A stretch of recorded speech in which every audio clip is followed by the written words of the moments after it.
I'm Debbie Russ with the BBC News. Hello. The Spanish government will take control of Catalan institutions today, having sacked the regional government and the parliament. The former Catalan leader, Carles Puigdemont, has called for peaceful resistance to the imposition of direct rule. Gavin Lee reports. It's not just another day in the office for Carles Puigdemont this morning. His job, President of Catalonia, now belongs to someone else in all but title, Spain's Deputy Prime Minister Soraya Sáenz de Santamaría. Despite the fact that Mr Puigdemont and his separatist government have been sacked, they claim nothing has changed and accuse the Spanish central authorities of attempting a coup d'etat. There are reports that he could be detained, with the Spanish prosecutor's office considering criminal charges. The Hollywood star Kevin Spacey has apologised after he was accused of making a sexual advance toward a child actor more than 30 years ago.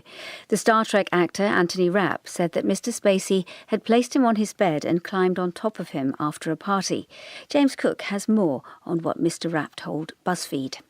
He says that he was invited back to a party by Kevin Spacey at his house, and at the end of the night, when everyone else had left, he said that he found himself alone in the house. He was in the bedroom. Kevin Spacey came in and basically climbed on top of him and made a sexual advance toward him, which he then rebuffed. Now, Kevin Spacey says that he does not remember this incident, but he says, "If I did behave as he describes, I owe him the sincerest apology. This would have been deeply inappropriate, drunken behaviour."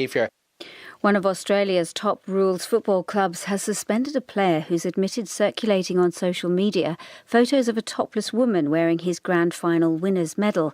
Nathan Broads did not have the unnamed woman's permission to share the picture and has apologised for what he called a very bad drunken decision. The woman has decided not to press charges to protect her identity, but said she'd been traumatised by the incident. The first charges are expected to be announced in the US investigation into alleged Russian interference in last year's presidential election. The first arrest could be made today, Monday. Laura Bicker reports. This inquiry has overshadowed the Trump administration since the president took office in January. Robert Mueller, a former director of the FBI, was appointed to look into possible links between Trump campaign aides and foreign governments, as well as potential money laundering, tax evasion and other financial crimes. He's also exploring whether Mr Trump or his aides tried to obstruct the investigation. Mr Trump tweeted that any allegations of collusion were phony and part of a witch hunt. It's not clear who will be charged or what the charge may be. However, any arrest would be a dramatic first step in this extensive investigation. World News from the BBC. Senior defence officials from the United States, South Korea and Japan have urged North Korea to walk away from what they called its destructive and reckless path of developing weapons. The three countries held talks at the US Pacific Command headquarters in Hawaii on Sunday to discuss Pyongyang's nuclear and missile programs. A US military statement said they called upon North Korea to refrain from irresponsible provocations.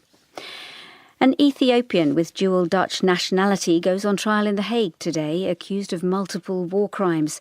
Eshatu Alamu is accused of ordering the execution of 75 people during the bloody purges in Ethiopia in the late 1970s, which have come to be known as the Red Terror. He's also accused of torture. The local administration in the southern Philippine city of Marawi says it's working to restore services and ensure security so that more people can return to their homes. A member of the regional assembly, Zia Alongto Adiong, said around 4,000 residents have already returned, but warned of the dangers posed by explosives planted by Islamic State militants. The military is still conducting the mapping operation and clearing operation in the war zone. Although the combat operation has been terminated by Secretary Lorenzana of the Defense of that PNP, but still our military is conducting, besides the mapping operation, to clear the area from unexploded ordnance. Iraqi troops are expected to once again deploy at a strategic border post between Turkey and Iraqi Kurdistan. There have been a number of clashes at the Fish Khabur crossing between the Kurdish Peshmerga and the Iraqi military, and talks were held in the city of Mosul on Sunday to resolve the dispute. Storms in northern Europe have left at least 6 people dead in Germany, Poland and the Czech Republic. 2 people drowned on the German coast, while the 4 others were killed by falling trees. BBC News.